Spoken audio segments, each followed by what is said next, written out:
Bonjour à tous, ravi de vous retrouver sur canalturf.com pour évoquer le programme de ce jeudi 13 octobre, un quintet plus qui aura pour cadre l'hippodrome de Paris. Il s'adresse aux galopeurs, mon préféré sera le numéro 9, Grinoire, qui n'a plus à faire ses preuves en pareille société. Il a participé à 8 quintets et s'est classé à 6 reprises parmi les 5 premiers. Ajoutez à cela qu'il a bien fini dernièrement au Lion d'Angers. J'en ai donc fait mon favori devant le numéro 2, Murafet, un cheval qui affiche une victoire et une place de deuxième en 3 tentatives dans les quintets, et pour sa première tentative sur 3000 mètres, en dernier lieu à Saint-Cloud, il a pris une encourageante deuxième place. Donc le 9 et le 2, mes deux préférés. Je leur opposerai le numéro 4, El Dakar, une pouliche qui avait remporté son quintet plus en début d'année au mois de mars à Compiègne et qui a confirmé depuis, malgré la surcharge encourue, s'étant notamment classé deuxième du grand handicap et du Grand Prix de Paris. C'était Cours-en-Metz sur le tracé qui nous intéresse. Attention également au numéro 15 d'Agobert Duke, un cheval qui s'est classé quatrième du handicap du Lion d'Angers le mois dernier. Il devançait ce jour-là 4 de ses rivaux du jour. Une confirmation est ici attendue. Le 12 Summer Quality est irrégulière certes, mais elle peut se targuer d'avoir remporté le Grand Prix de Paris sur le parcours qui nous intéresse début mai, et ce devant 4 de ses rivaux du jour. Bien que remontée de 6 livres sur l'échelle du handicapeur, elle garde son mot à dire. Attention également au numéro 5 dans cette épreuve, c'est Jean Bézo. Sa dernière sortie publique a été couronnée de succès dans le grand handicap de la Manche, courant août à Deauville le 21 août.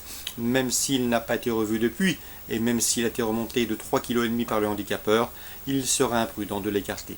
Le numéro 7, Mogreen, est un cheval qui reste lui aussi sur une victoire, à l'instar du précédent cité. C'était sur l'hippodrome de Divonne. Sachez également que le cheval se plaît tout particulièrement sur la prise de Lyon-Paris. Il a déjà gagné sur cet hippodrome. Et à mon avis, dans ce lot, lui qui a pris la 4e place du Grand Prix de Paris, Cours-en-Metz peut ici tirer son épingle du jeu. Je terminais cette sélection avec le numéro 8. C'est Blue Diamond, un cheval qui a pas mal de fraîcheur. Il n'a que 3 courses à son compteur depuis le début de l'année et pourrait bien venir pimenter les rapports du quintet. Résumé chiffré, 9, 2, 4. Devant le 15, le 12, le 5, le 7 et le 8. Celui du programme, dans la deuxième, j'aime beaucoup le 201 Torpille d'Année, et ce à plus d'un titre. Elle est la tenante du titre et elle peut conserver sa couronne dans cette course. Et elle peut permettre également à son jeté Jonathan Plouganou d'effectuer un retour victorieux, lui qui a été tenu écarté de la compétition pendant plusieurs mois. On lui posera le 202, Ténor de Lavers, un cheval qui est tombé dans cette course en dernier mais qui est confirmé dans ce genre de tournoi, c'est-à-dire les cross-country pour chevaudage 201, 202.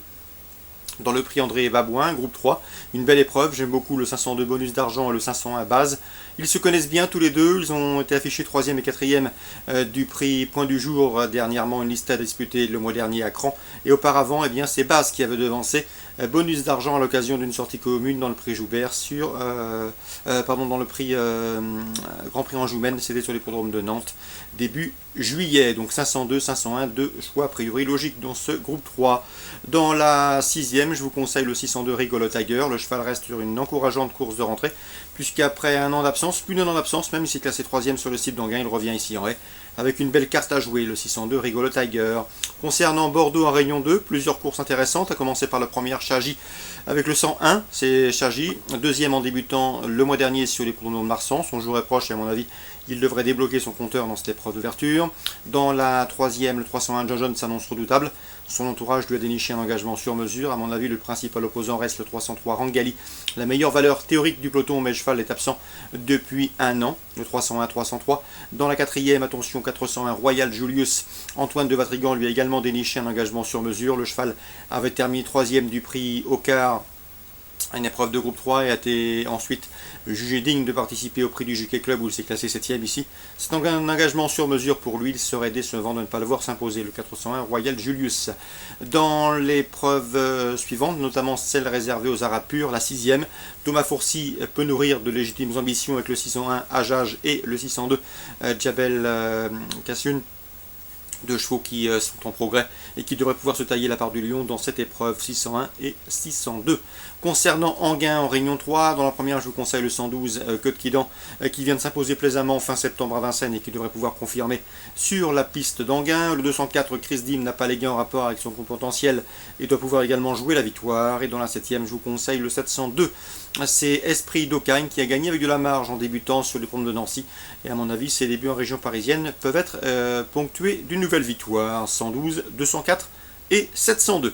Sablon Réunion 4, j'ai pu m'entretenir avec Eddie Planchenou, il est confiant que le 106 Victorious Lord, c'est une course visée. Le cheval a gagné sur les programmes de Sablon lors de son avant-dernière sortie.